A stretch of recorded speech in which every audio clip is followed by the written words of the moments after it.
Bonsoir à tous. Ce soir, comme le titre l'indique, nous allons aborder la femme syrophénicienne, l'entretien entre Jésus et cette femme syrophénicienne, cette femme étrangère. On va le voir, entretien très curieux, puisque Jésus a des paroles très très dures envers cette femme. Et nous allons faire en deux parties. Alors c'est assez surprenant puisque une partie uniquement pour comprendre le contexte. Un texte qui est très court, qui semble-t-il ne nous donne pas beaucoup d'informations, et pourtant, nous allons le voir.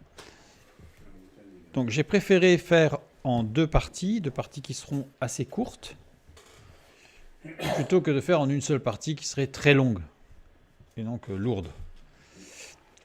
Voilà.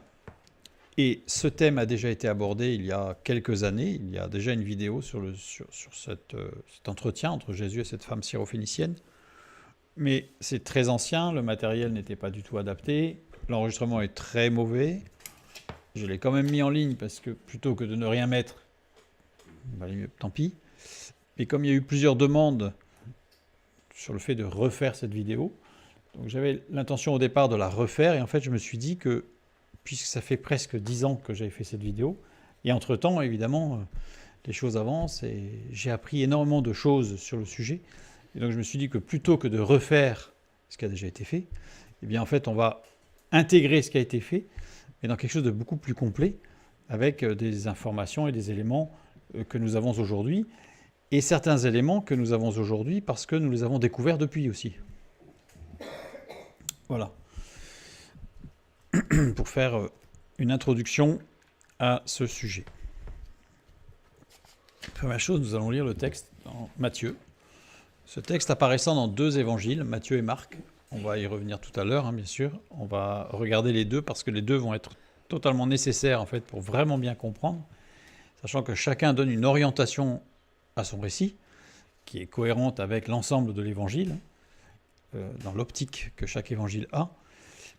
Mais pour bien saisir ce qui se passe, il est intéressant d'avoir les deux évangiles, les deux visions qui se complètent complètement, qui se superposent et qui permettent d'avoir, je dirais, une description beaucoup plus fine et précise. Matthieu 15, des versets 21 à 28. Comme je vous disais, un texte assez court en soi.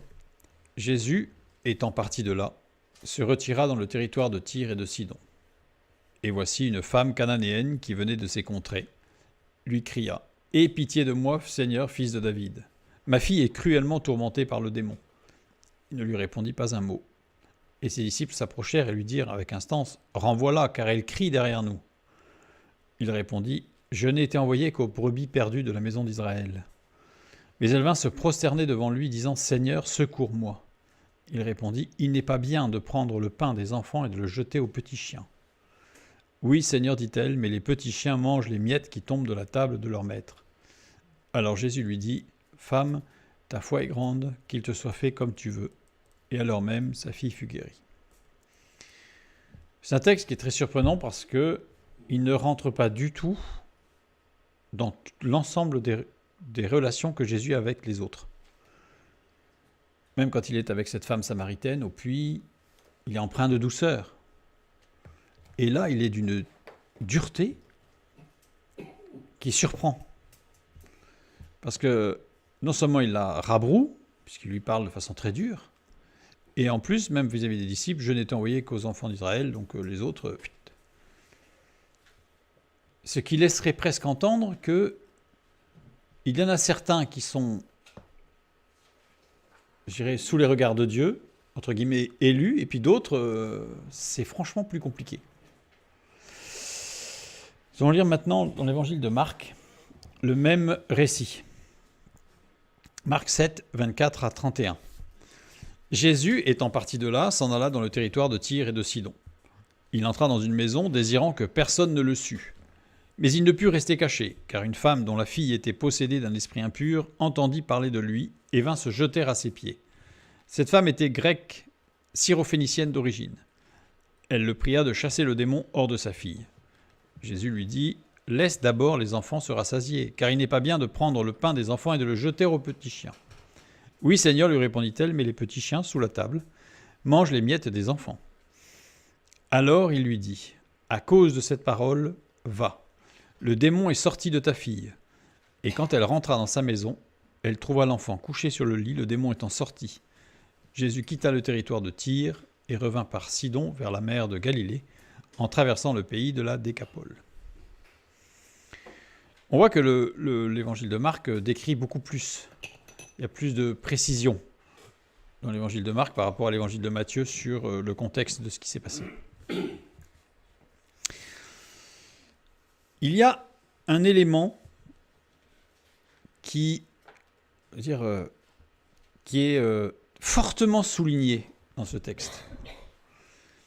Jésus partit de là et se retira dans le territoire de Tyr et de Sidon. Une femme cananéenne qui venait de ces contrées. Donc en fait, si elle est cananéenne, c'est qu'elle habite là, mais là, le texte insiste. Donc on a, sur les 2 phrases, 3 fois la mention que, attention, c'est pas en Israël. Et cette femme n'est pas juive. Et cette femme, elle n'est pas juive, mais non seulement elle n'est pas juive, mais en plus elle n'est pas de là. Enfin, elle n'est pas venue en Israël alors qu'elle n'était pas juive. Il y a l'insistance. Et Marc aussi. Marc, toujours dans le territoire de Tyr et de Sidon, pas de souci. Mais là, Marc en plus, il insiste puisqu'elle est grecque, syro-phénicienne d'origine. On insiste. Cananéenne, c'est pas suffisant. On en rajoute. Et c'est précis. Et en même temps, c'est une précision surprenante parce que ça ne va pas trop ensemble. Grecque et syro-phénicienne. Le texte insiste sur l'origine de la femme. Ça a l'air extrêmement important. Le contexte est fondamental pour comprendre ce passage. C'est-à-dire que si on ne fait pas attention à ce détail qui, en réalité, n'est pas un détail, puisque c'est tellement insistant qu'on voit bien qu'il faut se pencher sur la chose, et c'est ce que nous allons faire ce soir essentiellement, sans la connaissance de cet arrière-plan socio-culturel, je dirais, de cette femme, ce passage risque d'être mal compris, ou en tout cas que partiellement compris. Je reprends le texte de Matthieu. Ce passage pose plusieurs questions. Plusieurs questions. D'où vient la grande foi de cette femme étrangère ? Femme, ta foi est grande. Mais d'où elle vient, cette foi ? Puisqu'elle n'est pas d'ici, elle est grecque, syro-phénicienne. D'où elle vient, sa foi ? Petit détour. Verset 28.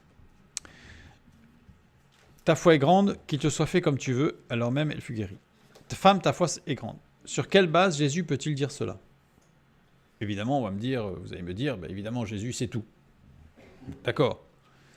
Mais il y a d'abord eu le dialogue, parce que s'il savait tout, dès le départ, il aurait dit, ta foi est grande, ça y est, ta fille est guérie. Or là, il s'est passé quelque chose, et on a vu que le dialogue était dur, et à l'issue du dialogue, il dit, ta foi est grande. Pourquoi ? Il s'agit d'une femme étrangère. Déjà, à l'époque, Jésus ne faisait pas cas, évidemment, du fait que ce soit une femme, mais à l'époque, les religieux, les femmes, ça n'avait pas beaucoup d'importance. On le voit dans plusieurs textes, Jésus ne considère pas cet aspect des choses, puisque quand il s'adresse à la femme samaritaine, il ne lui dit pas « t'es une femme, j'ai pas à te parler ». Au contraire. Mais elle est étrangère. Donc d'où lui vient cette foi ? Marc 7, le début du verset 26, cette femme était grecque syro-phénicienne d'origine. Donc on voit bien qu'elle est étrangère. On pourrait presque insister en disant totalement étrangère. Grec, dans Galates 3,28, nous lisons « Il n'y a plus ni juif ni grec, il n'y a plus ni esclave ni libre, il n'y a plus ni homme ni femme, car tous vous êtes en Jésus-Christ. » Donc dans la parole de Dieu, le juif et le grec sont mis en opposition. Le grec est celui qui est l'opposé du juif.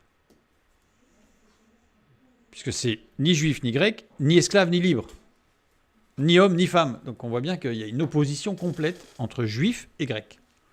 Elle est grecque. Donc ça insiste en disant elle est absolument pas juive. Qui est le juif ? Le juif, c'est celui qui pratique le judaïsme, qui suit la loi de Dieu. Il y a un énorme mélange aujourd'hui quand on dit il est juif. Sous-entendant qu'il vient d'Israël. Non, celui qui vient d'Israël, il est à l'époque israélite, aujourd'hui israélien. Mais le juif, c'est celui qui pratique le judaïsme. On peut venir d'Israël et ne pas être juif. On peut être juif et ne pas venir d'Israël.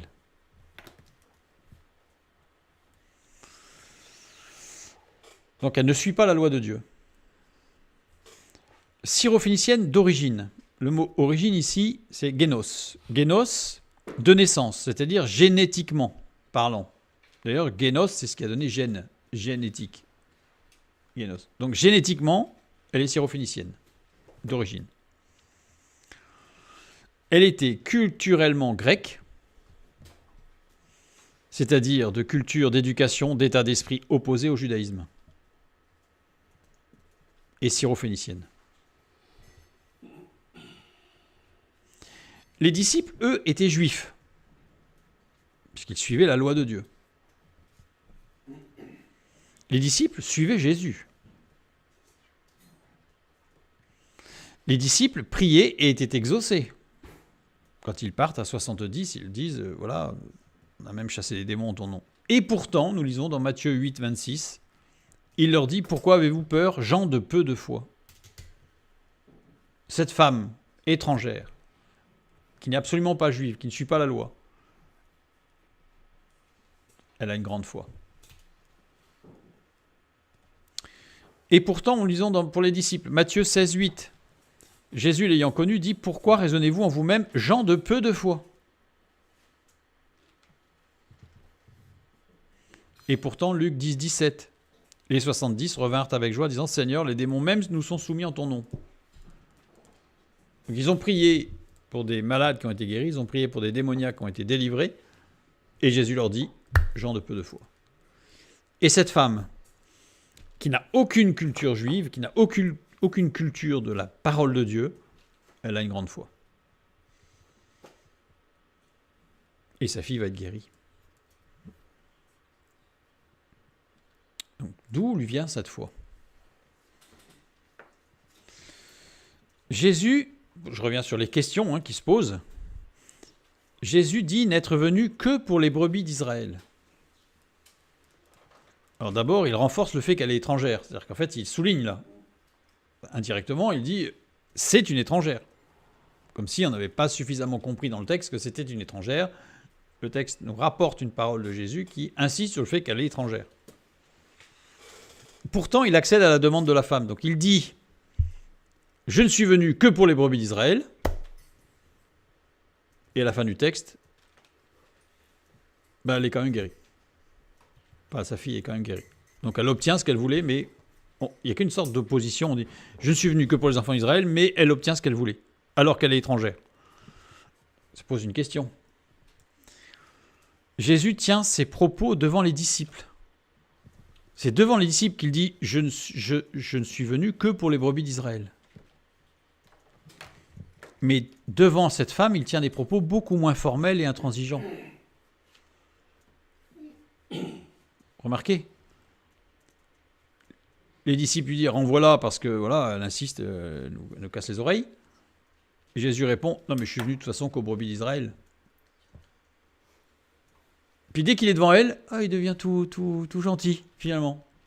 Finalement, il est beaucoup plus gentil. Bon, c'est pas très tendre ce qu'il lui dit, mais c'est moins formel, c'est moins intransigeant. Aurait-il été faible? Vous voyez, c'est des questions, c'est surprenant.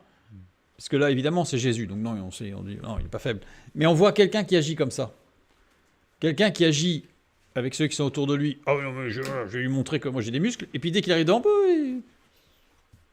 on sent bien qu'il y a un problème. Donc ça pose une question. Aurait-il un double langage? Faut oser poser des questions. Parce qu'il parle d'une certaine manière à ses disciples, et quand il parle avec les autres, il parle d'une autre manière. C'est curieux.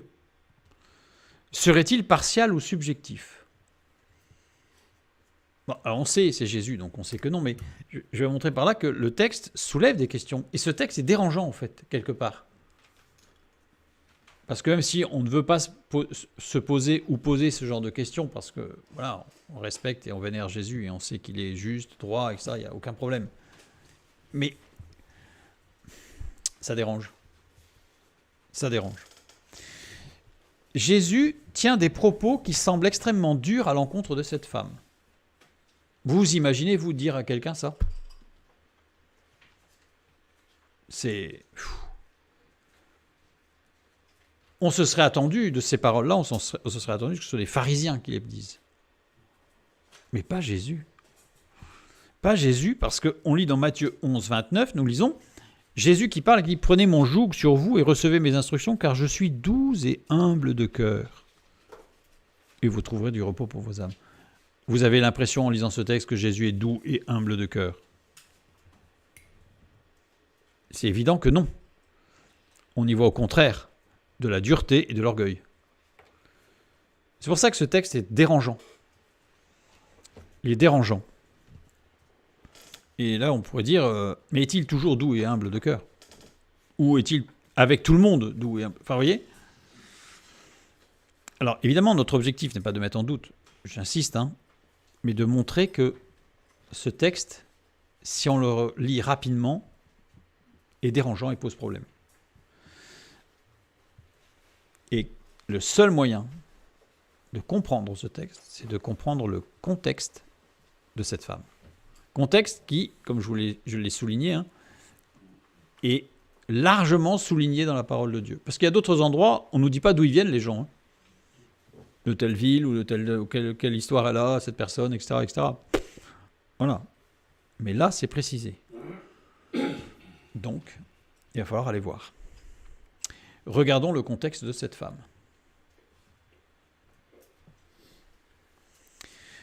Matthieu 15, 22, le début du verset.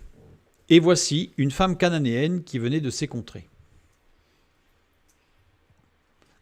En regard, on va mettre le Marc, ce que nous allons faire plusieurs fois, qui décrit cette femme et qui dit que cette femme était grecque, syrophénicienne d'origine. Cette femme était une païenne. Bon, c'est suffisamment clair, et en plus Jésus insiste. Syrophénicienne.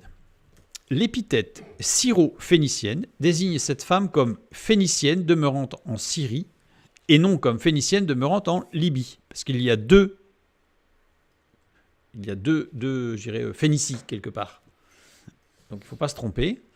Ceux qui viennent de Libye, on les appelle les Phéniciens de Libye en Afrique, dans la Libye africaine, en Afrique, s'appelaient les Libye-Phéniciens ou les Carthaginois.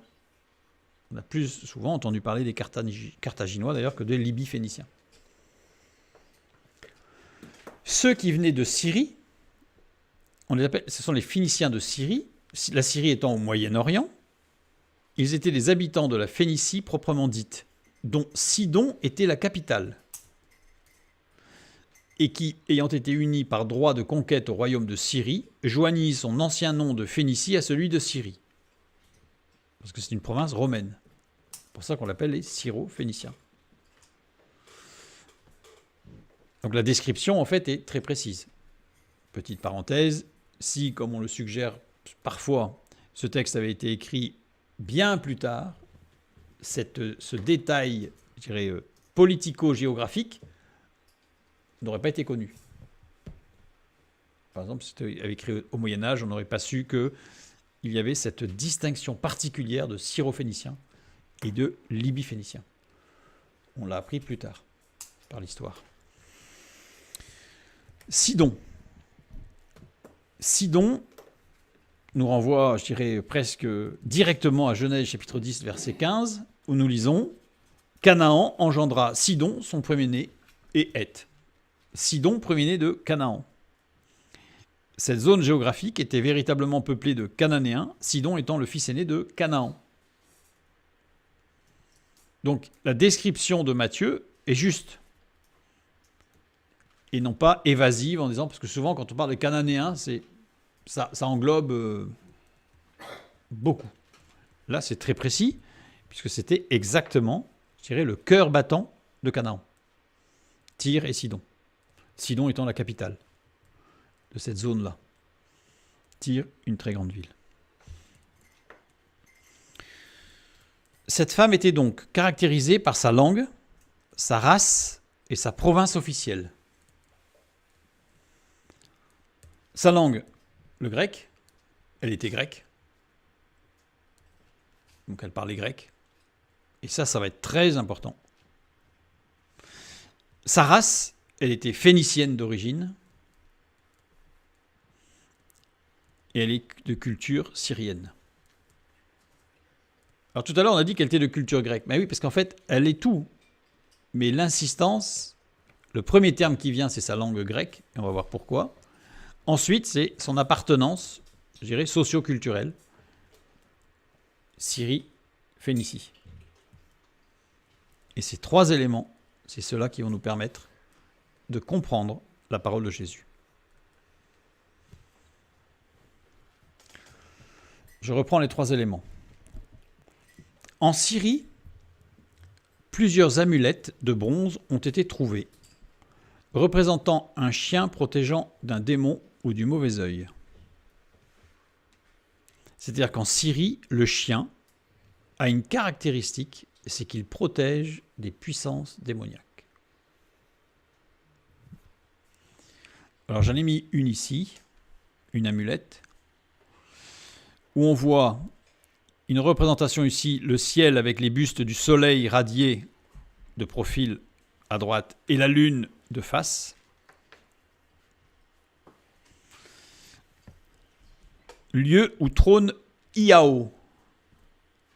Iao étant un des dieux du panthéon mythologique syrien, mais pas exclusivement syrien d'ailleurs.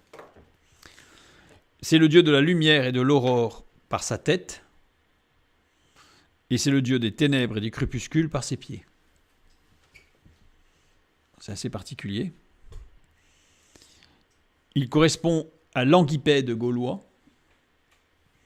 Alors l'Anguipède, c'est un dieu qui a un corps d'homme, et à partir du bas de son abdomen, le bas de son corps est en fait une sorte de queue de serpent ou de dragon. Le Languipède. C'est un dieu gaulois, mais qui correspond dans la description à Iao. Associé à Hélios, aussi appelé Apollon chez les Grecs. Et au milieu de cette amulette, on a le nom Iao, écrit en grec. Les entités célestes sont séparées par les trois lettres verticales grecques Iao. Iota, alpha, oméga. Hélios, ou Apollon, était, entre autres, le dieu de la santé. C'est le dieu qu'on invoquait quand les gens étaient malades. Et sur cette amulette, on voit ici une personne ayant un masque de chien pour se protéger du lion rugissant qui l'attaque.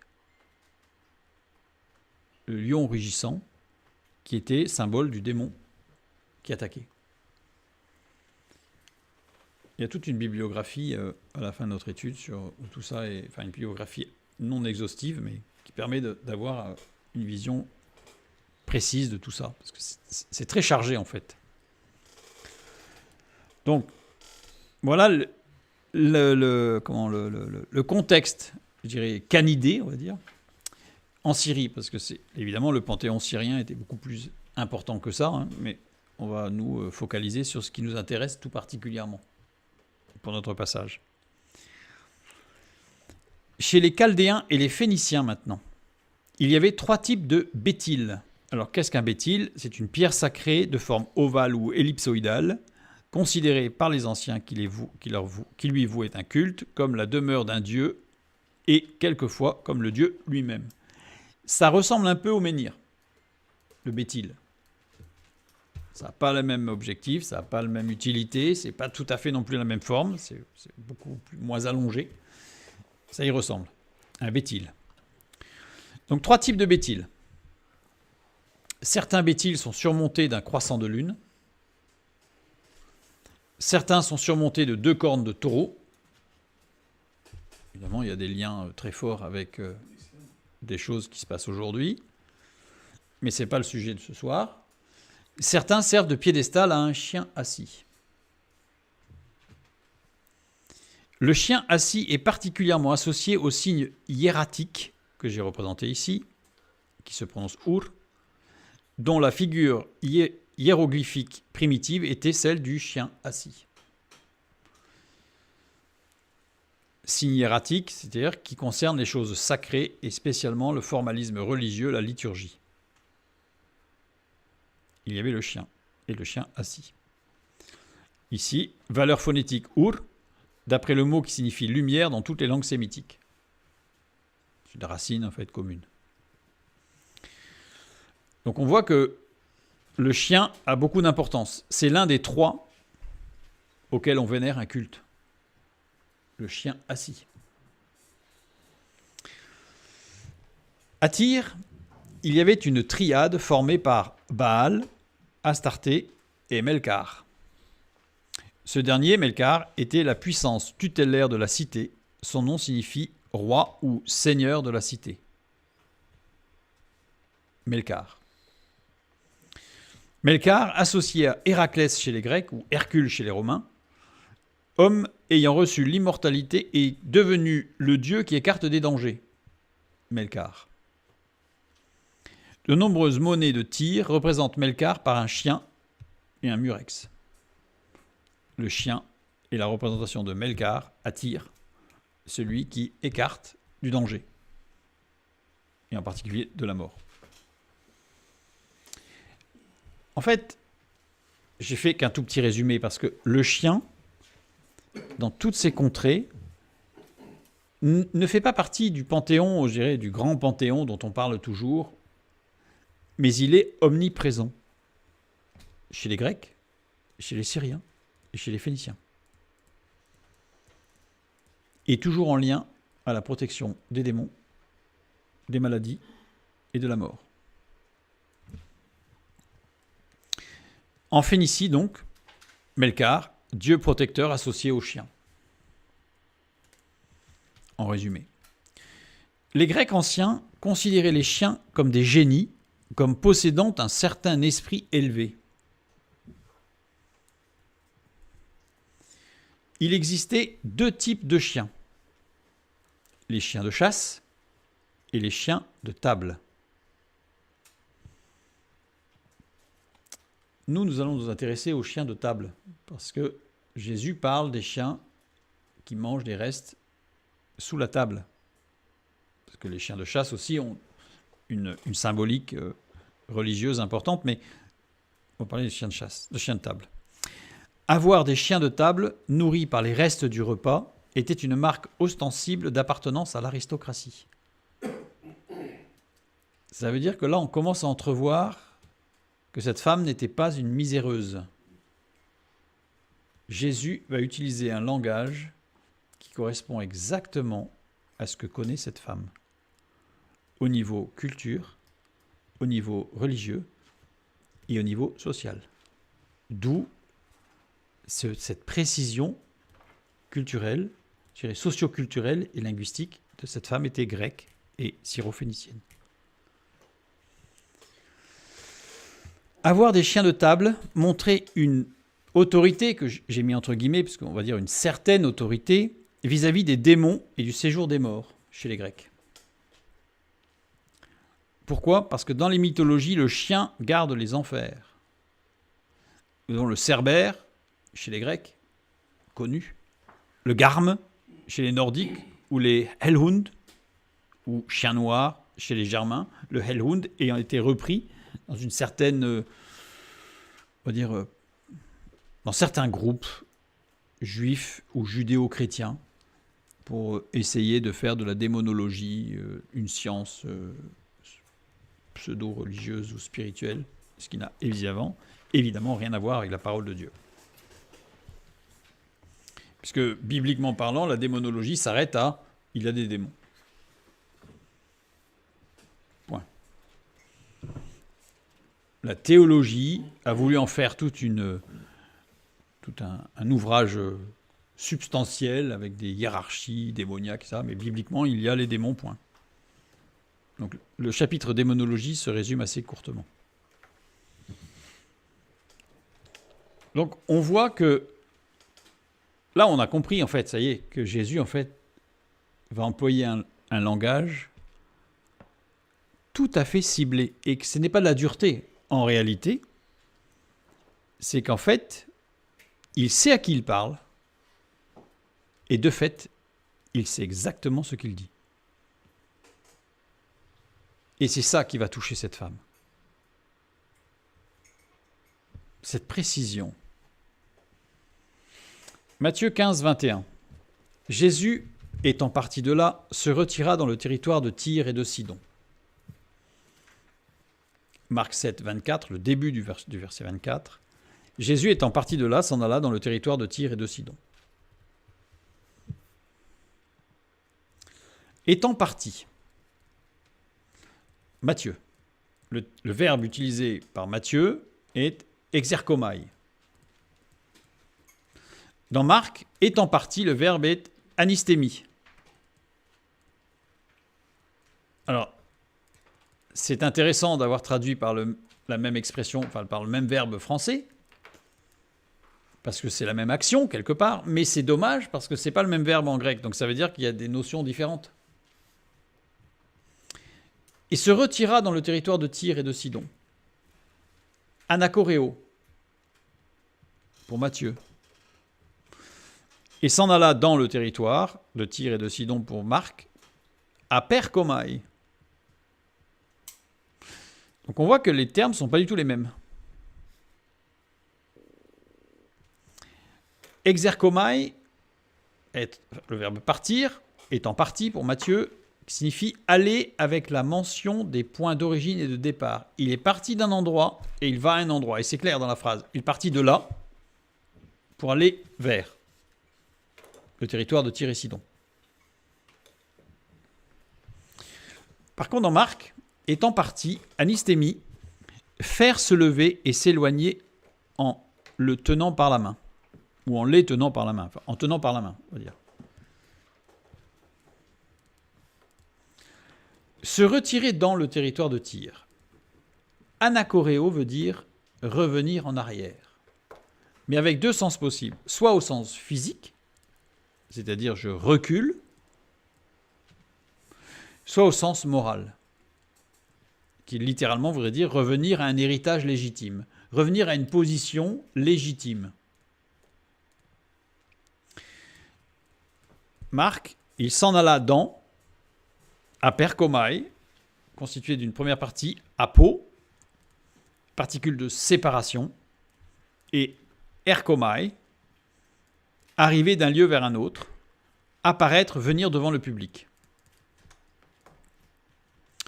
Et je lis la fin du verset 24 maintenant, de Marc 7. Il entra dans une maison, désirant que personne ne le sût, mais il ne put rester caché. Je ne l'ai pas mentionné dans les questions qu'on peut se poser, mais là c'est quand même surprenant, parce que Jésus, le Fils de Dieu, il voulait rester caché, il n'a pas réussi. Enfin, ça pose une question quand même. Il est tout puissant, il peut ressusciter des morts, mais rester caché, il n'en est pas capable. C'est surprenant. On va voir évidemment que la traduction nous induit en erreur dans la compréhension de ce qui s'est passé. Il entra dans une maison. Le verbe entrer ici, c'est eizerkomai. Eis, particule eis, au départ, au début du verbe, c'est un verbe composé, désigne un but, un objectif à atteindre. Erkomai, arriver d'un lieu vers un autre, comme tout à l'heure. Ezerkomai, entrer dans le sens de rendre visite. Donc Jésus rendit visite à une maison. C'est pas tout à fait la même notion que entra. Dans eis, avec le but, dans une maison. Tous ces verbes sont conjugués à l'aoriste second, que ceux qui apparaissent en orange. C'est-à-dire partir chez Matthieu, partir et s'en aller chez Marc, et entrer dans la maison ou visiter une maison dans Marc. Ça veut dire quoi ? L'aoriste second, ça veut dire que l'action est toujours vraie. C'est de l'aoriste, parce que ça aurait pu être du présent. C'est de l'aoriste. Ça veut dire que c'est toujours vrai. C'est-à-dire que ce que nous lisons là est encore vrai aujourd'hui. Et a pour les protagonistes une portée spirituelle pour l'éternité. Et quels sont les protagonistes? Jésus, la femme et les disciples. C'est-à-dire qu'en réalité, ce qui va se passer là n'a pas pour but exclusif de répondre aux besoins de cette femme, mais il a pour but de répondre aux besoins de cette femme et d'amener les disciples à faire une expérience spirituelle forte qui va les marquer. Et évidemment, à nous tous, en lisant ce texte, de bénéficier évidemment de ce qui s'est passé. Donc ça veut dire quoi? On voit ici que Jésus est parti pour une mission salvatrice dans une maison bien définie, parce qu'il est allé rendre visite à quelqu'un. Donc c'est clair, on ne rend pas visite au hasard dans une maison. Là, on aurait eu le verbe entrer, mais il est rendu visite. Donc il a visé, il y avait quelque chose de particulier, de précis dans ce qu'a fait Jésus. Il est parti pour une mission, j'ai mis entre guillemets parce que c'était pas, voilà, il n'est pas parti en tant que missionnaire, mais il avait un but bien précis, un but de salut en rentrant dans une maison bien définie. Jésus a encouragé les disciples à le suivre afin qu'ils bénéficient aussi de cette mission parce que il s'est levé, Matthieu nous dit qu'il est parti, et Marc nous dit qu'il a fait se lever les disciples. C'est-à-dire que les disciples, ils s'étaient assis. Je dirais que, peut-être physiquement, mais en tout cas dans l'image, on a compris ce que ça voulait dire. C'est-à-dire que les disciples, ils avaient besoin d'être un peu secoués. Et Jésus les a secoués. Et au travers de ce qui va se passer, Jésus va leur enseigner quelque chose d'important. Jésus allait revenir et faire revenir les disciples, puisque Marc insiste là-dessus. Alors pourquoi Matthieu n'insiste pas? Parce que Matthieu en faisait partie. Donc peut-être qu'il n'a pas voulu trop parler de sa position qui n'était peut-être pas la meilleure. Par contre, Marc, lui, il a été plus descriptif par rapport aux disciples. Donc Jésus allait revenir et faire revenir les disciples à une situation conforme au plan de Dieu. Une relation de cœur et non une religion de loi. Pourquoi? Parce que juste avant, tout le chapitre 15 de Matthieu et le chapitre 7 de Marc décrivent quand Jésus parle avec les pharisiens. Les pharisiens qui nettoient la coupe. Les pharisiens qui nettoient l'extérieur de la chose. Et Jésus qui insiste en disant, mais ce n'est pas l'intérieur, ce n'est pas ce qui rentre dans l'homme qui souille l'homme. C'est ce qui en sort. Cet enseignement de Jésus, il est profond. Je fais une petite parenthèse. Vous avez quelqu'un qui s'est converti. Et puis, je vais prendre un exemple un peu trivial, mais pourtant si vrai. Cette personne s'est convertie. Je pense au cas d'une personne que je connais qui s'est convertie, qui, avant sa conversion, qui se droguait et qui fumait. Et à sa conversion, a été délivrée de la drogue instantanément, mais pas du tabac. Et donc, après sa conversion, cette personne a continué à fumer. Elle en était malheureuse. Et elle luttait dans la prière, etc., pour être délivrée aussi du tabac, parce que la drogue, ça a été instantané. Mais le tabac, ça a mis du temps. Dieu seul sait pourquoi. Et le regard de certaines personnes, « Ah, tu as vu, il est chrétien et il fume. » Donc, ce n'est pas un bon chrétien. Attention. Je ne suis pas en train de dire qu'un chrétien peut fumer. Ah, pas du tout. Mais attention à ce que nous jugeons. Nous jugeons sur l'extérieur. Cette personne-là souffrait de fumer. Et elle était dans un combat et un apprentissage avec Dieu, dans la prière, sur une guérison progressive. Alors qu'elle avait aussi vécu une guérison et une délivrance instantanée sur la drogue. Dieu sait ce qu'il fait. Et c'est ce qu'enseigne Jésus là. Juste avant, c'est ce qu'il explique aux pharisiens. Il dit, vous nettoyez la coupe, vous faites attention à ce qui rentre. Parce que, voilà, le regard de l'autre par rapport à ce qui se passe. Mais en réalité, c'est l'intérieur qui compte. Ça ne veut pas dire que, comme on dit, l'enfer est pavé de bonnes intentions.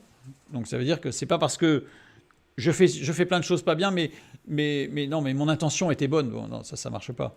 C'est devant Dieu que vous gérerez tout ça et que nous gérerons tous tout cela. Mais tout ça pour montrer que le jugement, attention. D'ailleurs, la parole de Dieu nous dit bien de juger de toutes choses, mais pas des gens, pas des personnes. On juge de toutes choses. C'est-à-dire que, est-ce qu'elle est bonne pour moi ou pas? Non, bon, je ne la fais pas. Mais je ne juge pas la personne qui l'a fait parce qu'elle peut-être qu'elle se complaît dans ce péché. Mais ça, c'est son problème avec Dieu, ce n'est pas le mien. Et peut-être qu'elle en souffre.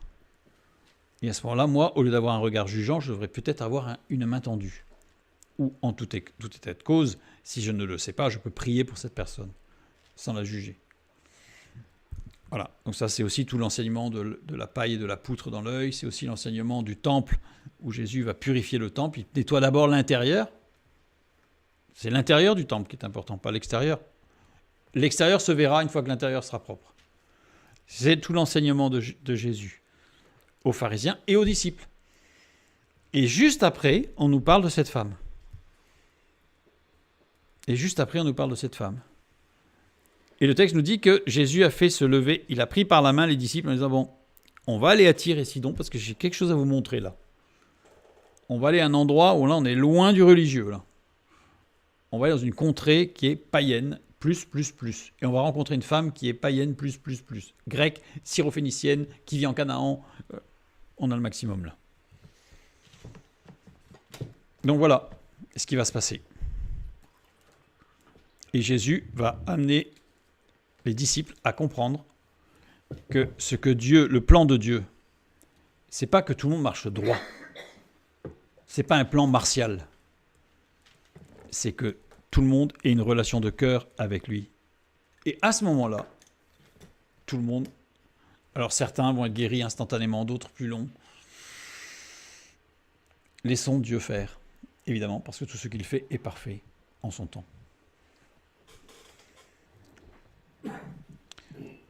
On continue. Il entra dans une maison, désirant que personne ne le sût, mais il ne put rester caché. Bon, on a vu que cette phrase elle était un peu surprenante par rapport à Jésus, parce qu'il n'a pas réussi. Voilà. Hein, il ne peut pas être parfait, comme on dit. S'il était parfait, et donc ce qui s'est passé, c'est ce qu'il voulait. Et on va voir pourquoi. Il entra dans une maison, donc on a compris qu'il visita cette maison, désirant que personne ne le sût. Télo. Télo qui vouloir dans un sens proche de consentir. Ça veut dire que c'est pas qu'il voulait que personne ne le sût, c'est qu'il consentit à ce que personne ne le sût. C'est pas du tout la même chose. Je dirais presque que c'est même l'inverse. Entre vouloir quelque chose qui ne s'est pas fait et consentir à quelque chose, ça sous-entend presque qu'on serait prêt à faire l'inverse de ce qu'on fait, mais on consent à pas le faire. Il existe un autre verbe pour désigner la volonté, qui est étéléo. Étéléo qui veut dire désir profond, volonté totale, je veux. On pourrait presque sous-entendre et j'exige. Étéléo, c'est je veux. On imagine tout à fait le roi, le seigneur qui dit je veux. Et à ce moment-là, tout le monde part en courant pour faire ce que le roi veut. Il veut. Ça, c'est étéléo. Mais étéléo n'est jamais utilisé dans le Nouveau Testament ni dans les Septante, c'est-à-dire la traduction grecque de l'Ancien Testament par des Juifs qui maîtrisaient totalement l'hébreu de l'Ancien Testament. Il n'y a que dans la littérature chrétienne qu'il ait donné le sens de étéléo à télo. Il n'y a que dans la littérature chrétienne, dans les livres de théologie ou dans les explications de textes ou dans les commentaires de textes bibliques que vous allez retrouver le fait que Jésus veut. Parce que dès qu'il y a télo dans tout le reste de la littérature grecque, ça ne veut pas dire il veut, ça veut dire il consent. Quand il est dit que Jésus veut que tous les hommes soient sauvés, c'est télo. Dieu consent à ce que tous les hommes soient sauvés. C'est-à-dire que c'est une grâce. C'est plus du tout la même chose. Quand on dit Dieu veut que tous les hommes soient sauvés, parce que si Dieu veut, il fait. D'ailleurs, c'est ce que disait le Mahatma Gandhi. Il disait, puisque Dieu veut que tous les hommes soient sauvés, l'œuvre de Jésus-Christ ne sert à rien. Ah oui, soyons logiques jusqu'au bout. Mais non, c'est écrit que Dieu consent. Dans sa grâce infinie, il nous permet d'accéder au salut en Jésus-Christ. Ça, c'est une grâce. Donc là, ici, c'était l'eau. C'est-à-dire qu'il visita une maison et consentit à ce que personne ne le sût. Donc continuons. Personne ne, c'est oudeis. Oudeis, qui veut dire personne de capable, c'est-à-dire que personne qui a la capacité de, personne n'avait la capacité de savoir qu'il était là. Donc il consentit à ce que personne n'ait la capacité de savoir qu'il était là. C'est pas du tout pareil. Et oudeis décrit aussi un cri d'espoir qui interroge. C'est-à-dire que c'est un cri d'espoir qui interroge en disant « J'en peux plus, mais j'ai de l'espoir. » C'est pas que je cherche, parce que quitte à chercher, je cherche partout, n'importe comment. C'est le cri qui s'adresse vraiment à quelqu'un qui peut aider parce qu'il y a de l'espoir. Voilà ce que ça veut dire oudeis. Le su, savoir, ginosko, connaître ou reconnaître via des échanges, une relation entretenue. C'est-à-dire, ginosko, c'est pas juste savoir. Ginosko, ça veut dire je connais quelqu'un parce que je suis en relation avec lui, parce que j'ai échangé avec lui, parce que j'ai discuté. C'est ginosko. C'est pas juste j'ai appris que ça, c'est pas ginosko, ça. Parce que pour savoir, il faut être en relation avec. Donc, il consentit à ce que personne n'ait la capacité d'être en relation avec lui, à ce moment-là, on va voir pourquoi, ou il consentit à ce qu'un cri d'espoir le fasse connaître. Mais il ne put rester caché. Le mais ici, c'est kai. Et kai, ça veut dire et non pas mais. Déjà, c'est pas la même chose non plus. Mais crée une opposition. Et ce n'est pas une opposition. Pouvoir ici, ne put, ne pas pouvoir. Ouk dunamai. Ouk, négation absolue. Totale. Implique des raisons objectives. C'est-à-dire qu'en fait, il y a des raisons pour lesquelles il y a une raison formelle qui fait que. Avec l'attente d'une réponse affirmative. C'est-à-dire qu'en fait, c'est une négation absolue, mais qui attend que ça se débloque, en fait. Et dunamai, avoir le pouvoir par sa vertu ou son habileté et ses moyens à travers les circonstances. Et ce qui est intéressant, c'est que dunamai est conjugué à la voix passive déponente. Ça veut dire quoi ? Ça veut dire que Jésus consentait à ne pas être connu ou reconnu par des échanges relationnels entretenus et, conduit par l'Esprit Saint, c'est la voix passive déponente, au cri d'espoir qui interroge, il donna l'impression de ne pouvoir rester caché. En fait, c'est un jeu. C'est un jeu. Et c'est un jeu qui va être là pour interpeller cette femme. Parce qu'il n'est pas venu à tirer Sidon comme ça, en promenade, en vacances, pour prendre de l'air. Il est venu pour cette femme. Donc voilà. Et il a été conduit par le Saint-Esprit. Et comme il est venu pour cette femme, s'il avait été connu, tout le monde avait dit il est là, venez vite, il fait plein de miracles, c'est formidable, elle ne serait pas venue, elle n'aurait pas pu avoir accès à Jésus.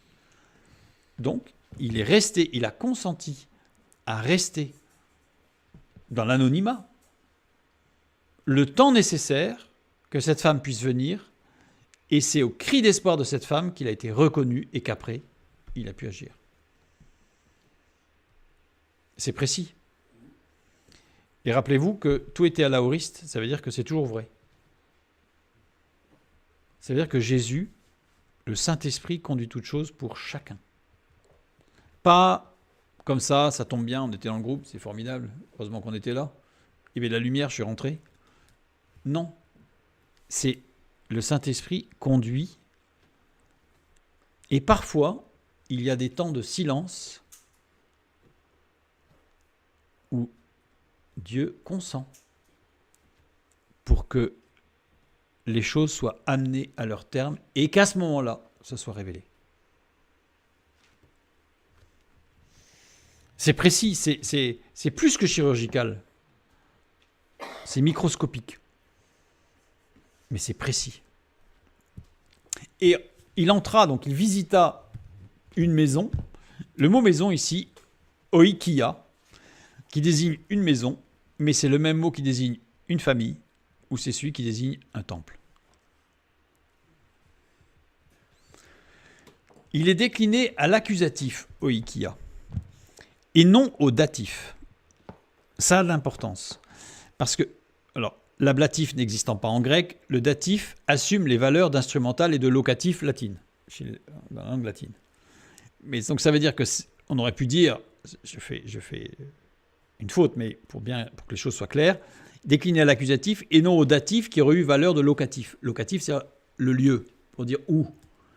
Mais ça veut dire que Jésus ne va pas dans un lieu là, parce que sinon ça aurait été du datif, accusatif.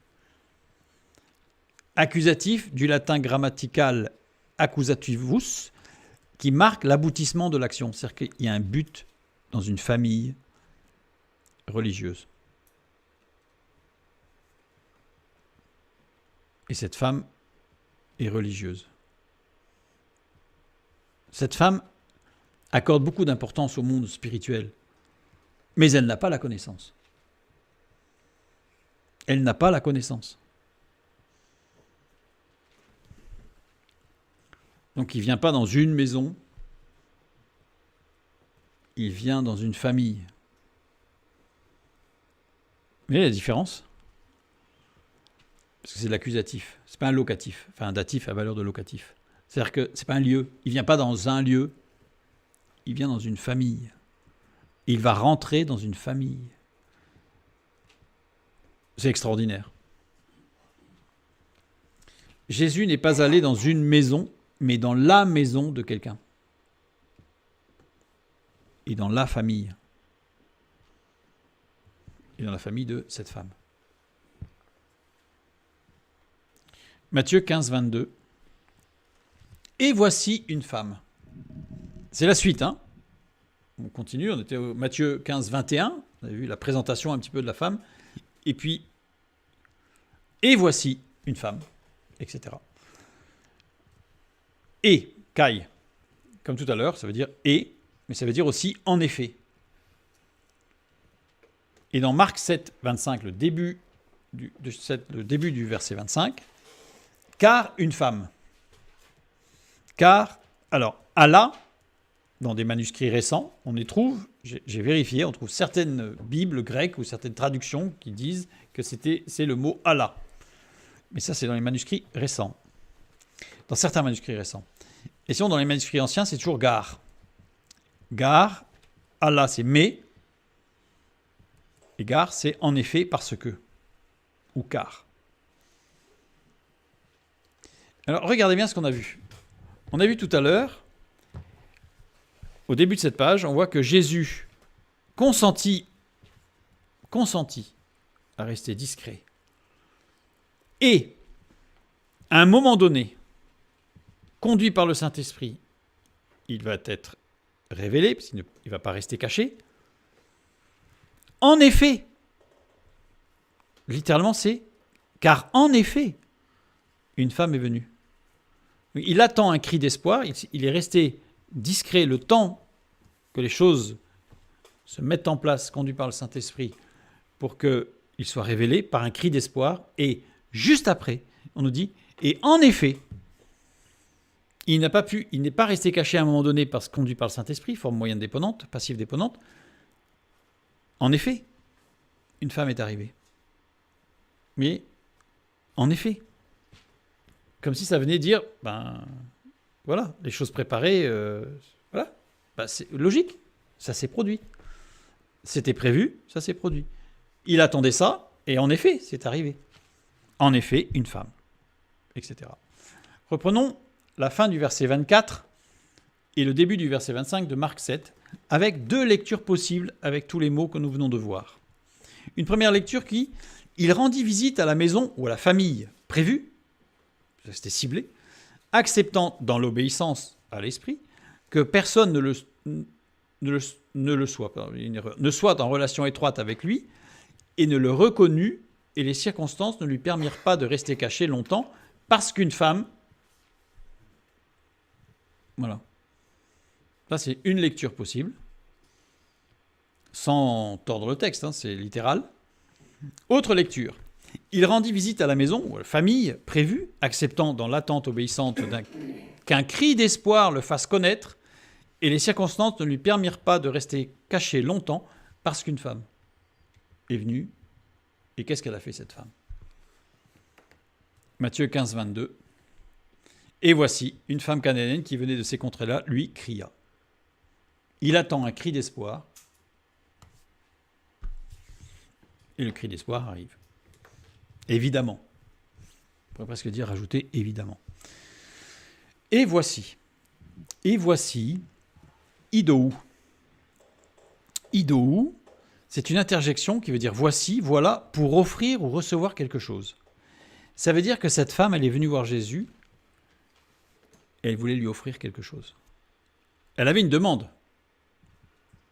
N'oublions pas que cette femme, elle est grecque, syrophénicienne, et Jésus va parler du chien, donc ça montre bien que cette femme, qui a beaucoup de savoir-vivre, elle fait partie de l'aristocratie, vient voir quelqu'un, elle est très religieuse, et en tant que religieuse, elle vient et elle offre quelque chose.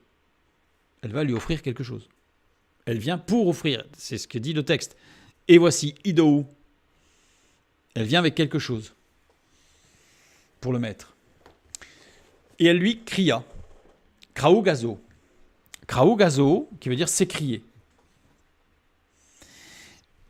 Les philosophes grecs utilisaient ce verbe pour exprimer 3 situations particulières.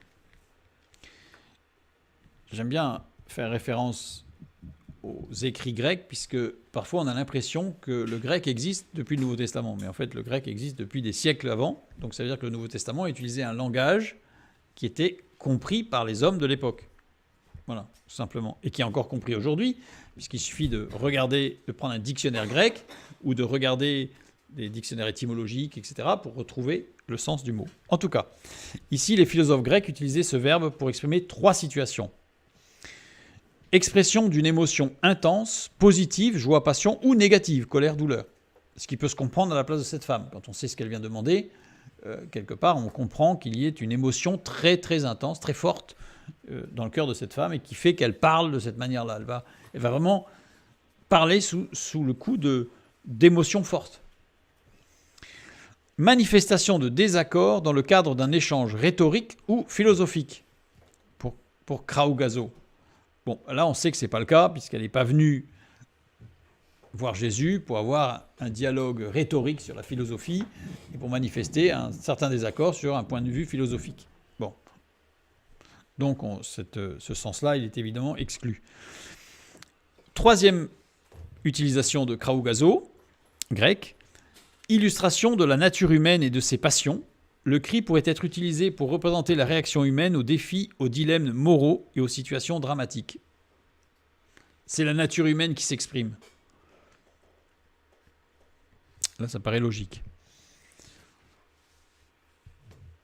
En fait, Kraougazo correspond vraiment au cri d'espoir. Non pas que Jésus est venu chercher, dans le sens où il est venu exciter le cri d'espoir, mais il savait qu'il y avait besoin. Et il est venu avec ses disciples, pour que ses disciples comprennent quelque chose de très très fort, et qui va peut-être changer leur ministère.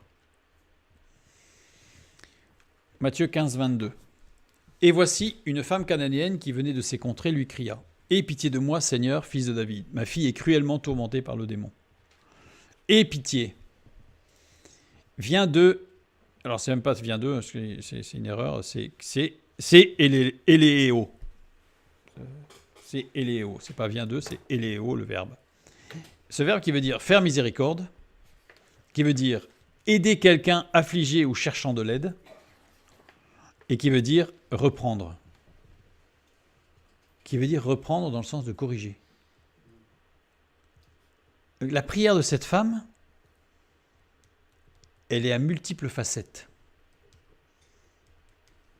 Tel que c'est traduit, on a l'impression qu'elle vient que pour sa fille. Mais par l'emploi de éléo, elle vient pour sa fille et pour elle. Faire miséricorde, littéralement, on pourrait traduire « Fais-moi miséricorde, Seigneur, fils de David ». Aider quelqu'un d'affligé, on pourrait traduire à ce moment-là « Aide-moi, Seigneur, fils de David, je suis affligé et je cherche de l'aide ». Et reprendre, on pourrait dire, reprends-moi Seigneur, fils de David, car je suis dans l'erreur sur une mauvaise voie. Rappelle une prière de David, le fais-moi miséricorde, Seigneur, fils de David, dans le psaume 143, au verset 8. Fais-moi dès le matin entendre ta bonté, car je me confie en toi. Fais-moi connaître le chemin où je dois marcher, car j'élève à moi mon âme. Fais-moi dès le matin entendre ta bonté, ta miséricorde. Aide-moi, Seigneur. Rappelle une autre prière de David, le psaume 30 au verset 10. Écoute, Éternel, aie pitié de moi. Éternel, secours-moi. Reprends-moi, rappelle une autre encore prière de David. Psaume 139, verset 24. Regarde si je suis sur une mauvaise voie et conduis-moi sur la voie de l'éternité. Ça veut dire quoi? Par cette prière, cette femme a exprimé quelque chose de puissant. Une femme que Dieu avait préparée au travers de sa recherche religieuse pour être une femme selon le cœur de Dieu. Ça veut dire que, au travers de tout son cheminement spirituel païen, grec, syrophénicienne, et on va le voir la prochaine fois quand on parlera justement de ces chiens qui sont sous la table, etc. Eh bien en fait, cette femme, même si ce cheminement il était ténébreux, Dieu est souverain. Et au travers de ce cheminement païen et ténébreux, Dieu a conduit cette femme à éprouver les sentiments qui étaient dans le cœur de David. C'est-à-dire qu'il l'a amenée à devenir une femme selon le cœur de Dieu. Et là, c'est l'aboutissement. Là, elle va rencontrer le salut. Et ça, pour les disciples, c'est quelque chose de puissant. Ils viennent de discuter avec des pharisiens. Des pharisiens qui nettoient l'extérieur. Il faut faire attention à l'extérieur. On juge sur l'extérieur. Les disciples partaient dans cette direction. Parce que Jésus était obligé de les saisir pour leur dire non, on va aller voir un peu ailleurs. Et on va aller voir quoi? On va aller voir que quelqu'un qui a cheminé dans un monde de ténèbres, et bien cette personne-là, elle a été conduite par Dieu dans tout son cheminement pour être préparée à être une personne selon le cœur de Dieu. Qui êtes-vous pour juger du cheminement de l'un ou de l'autre? Dieu est souverain maître. Et cette femme grecque syrophénicienne, elle ne s'est pas perdue dans son cheminement. Elle a été conduite au travers de son cheminement jusque-là. C'est mieux que du chirurgical. Et c'est ça qui va certainement, je dirais, marquer profondément le ministère de Pierre, que l'on va voir après dans les Actes des Apôtres, qui va avoir un regard beaucoup moins jugeant sur la personne et sur les cheminements, comme Corneille. Il ne va pas juger le cheminement, il va se laisser conduire par l'Esprit pour voir le cœur qui a été préparé. Et cette femme, en fait, a été préparée pour être une femme selon le cœur de Dieu.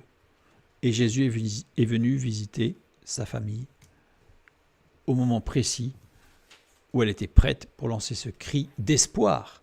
Ce n'est pas un cri de désespoir qu'elle envoie, c'est un cri d'espoir qu'elle envoie. Et Dieu va, et on verra la prochaine fois, dans ce dialogue, Jésus va complètement l'éclairer et là, lui donner le chemin qui suit ce qu'elle a fait, qui sera un nouveau chemin parce qu'il sera le chemin de la lumière. Oui, et que ce chien qui a toute cette, dans la mythologie, le chien qui a toujours un lien avec la lumière à la tête et les ténèbres aux pieds. Et d'ailleurs, je ne l'ai pas dit, mais Iao, par exemple, si vous recherchez, faites des recherches, je vous encourage à le faire, vous verrez que Iao est très souvent associé à Yahvé. Sauf que c'est une association qui veut absolument reprendre les attributs de Yahvé, mais c'est Iao, c'est comment on va dire, une usurpation quelque part, puisque c'est une usurpation d'identité, comme le Lucifer, porteur de lumière, qui était un titre qui était réservé au Fils de Dieu, qui était le seul porteur de lumière, et qui a repris cet intitulé Satan a repris cet intitulé pour lui, enfin, les hommes lui ont donné, Lucifer. Et c'était un titre qui était pour le Fils de Dieu. Ce qui révèle d'ailleurs que Satan voulait prendre la place du Fils de Dieu. Il ne voulait jamais se faire être Dieu, parce qu'il savait que ce n'est pas possible. Il voulait prendre la place du Fils de Dieu. Eh bien, Iao, qui se veut être la lumière, à la tête, et en réalité, ses racines sont dans les ténèbres, aux pieds. Alors que Dieu n'est que lumière. Voilà. Je vous inviterai la semaine prochaine à ce que maintenant qu'on puisse vraiment regarder ce dialogue, qui, évidemment, vous l'avez compris, a déjà pris un éclairage nouveau. Et on va regarder plus précisément cet échange profond entre Jésus et cette femme qui a été préparée, une femme qui est déjà prête, qui est déjà selon le cœur de Dieu et qui va être éclairée pour devenir une femme de Dieu. Voilà. Parce que c'est bien d'être selon le cœur de Dieu, mais c'est encore mieux d'être de Dieu, évidemment. Évidemment. Ici, je vous ai mis une bibliographie, comme je l'ai dit, qui n'est pas exhaustive, mais qui permet de bien comprendre par rapport à ce que j'ai dit ce soir. Que Dieu vous bénisse et à bientôt.